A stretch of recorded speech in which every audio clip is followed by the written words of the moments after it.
At ito na yung ating ravioli. Actually, kalahati na lang mga kapromdi dahil kinain na lang mga kasama ko dito sa bahay. Siyempre, ako yung last na magtitikim. Wow. Or first time ko to tikman.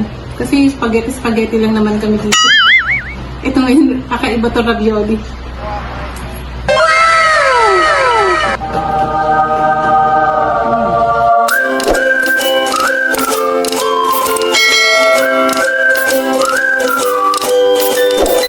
Good morning mga ka-promdi! Ngayon gagawa tayo magluluto tayo ng ravioli pasta.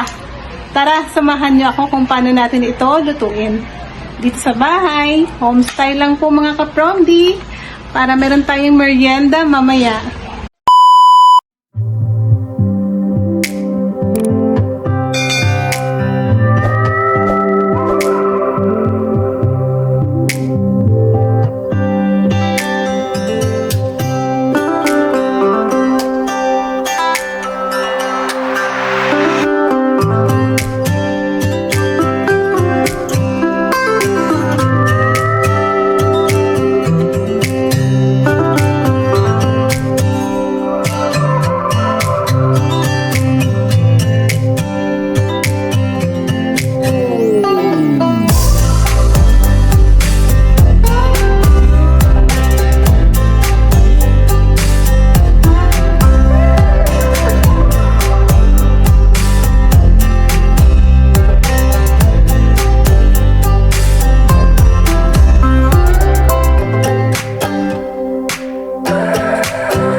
A few moments later. Gagawin muna natin ngayon mga ka-promdi, pinapainit natin yung pan. Once mainit na ito, ilalagay natin itong ating margarine. So, konting margarine lang ang ilalagay natin. Ito, mainit na po yung pan mga ka-promdi, ilagay natin itong ating butter or yung margarine. Papatunawin lang natin. Konti lang nilagay ko mga ka-promdi. Promdi, dadagdagan natin ito ng olive oil. Lalagay natin ha, tansyahan lang po yung paglagay ng olive oil. Tama na yan. Wow, ang mo. Down na rin yung ating bawang. Isusunod natin yung sibuyas. Okay.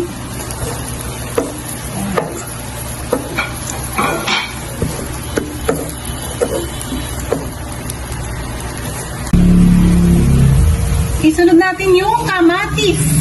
Mga promdi. At isahin lang natin ito ng maayos.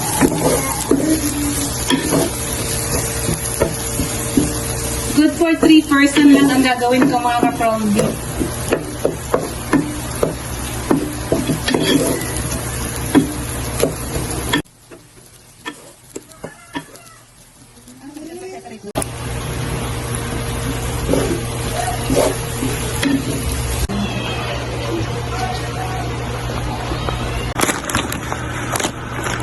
So, binuksan ko na.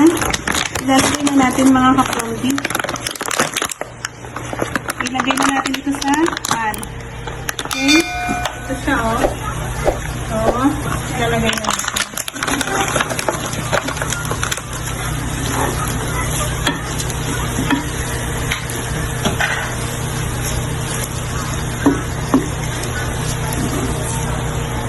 So, simmer lang. Mahina lang yung apoy mga ka-promdi.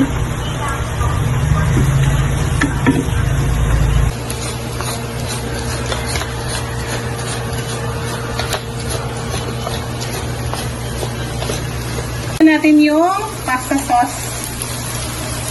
Okay.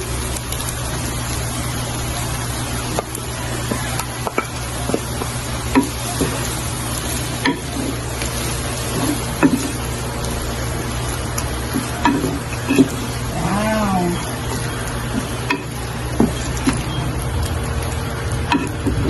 Muna natin mga ka-promdi. Balikan natin maya-maya mga after 5 minutes. hanggang sa kumulo siya. Magpahirap yan.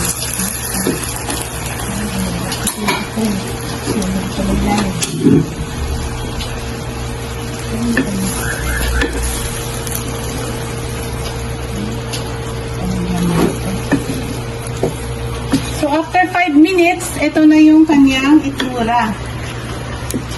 Medyo hindi pa ganun kalambot yung pasta. Medyo simmer pa natin kunti. Cream white sauce sa ating tansyahan na lang po ito mga ka-promdi. Depende na ito sa inyo. Kung mahilig talaga kayo sa ganito, pwede siyang damihan. Since kasi yung ravioli, medyo creamy na yung laman, so konti lang ilagay natin.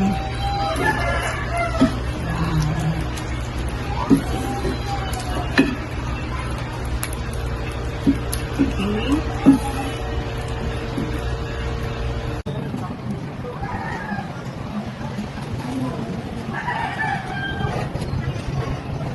Ito na yung basil na dinry natin. So, babawasan na natin siya at ilalagay natin dun sa ating pasta.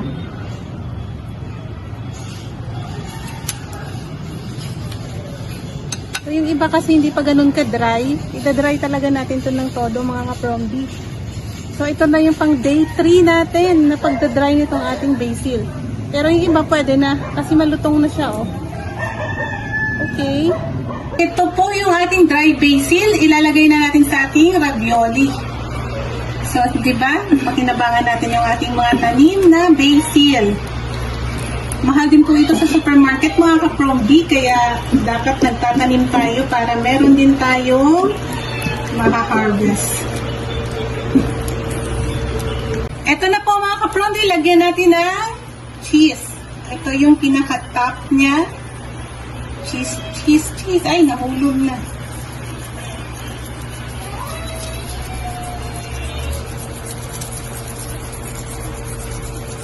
Ang lalaki ng cheese.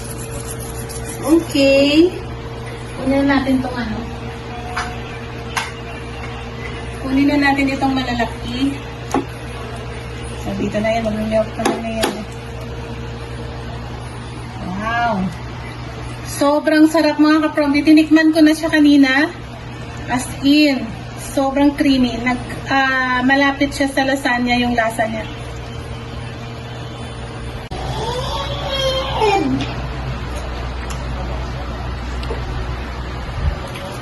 Para siyang naghahalong baked mac na lasagna.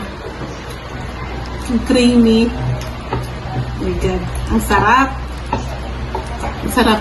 Ang sarap mga ka-promdi.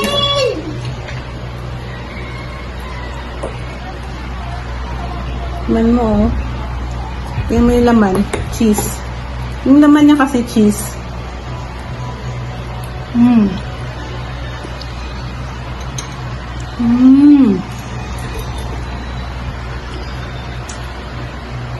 Sarap. Sarap. Kain tayo mga ka-promdi. Sira na naman yung diet.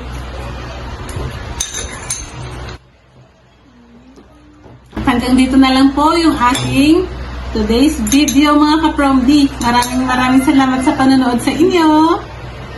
Thank you for watching. Bye!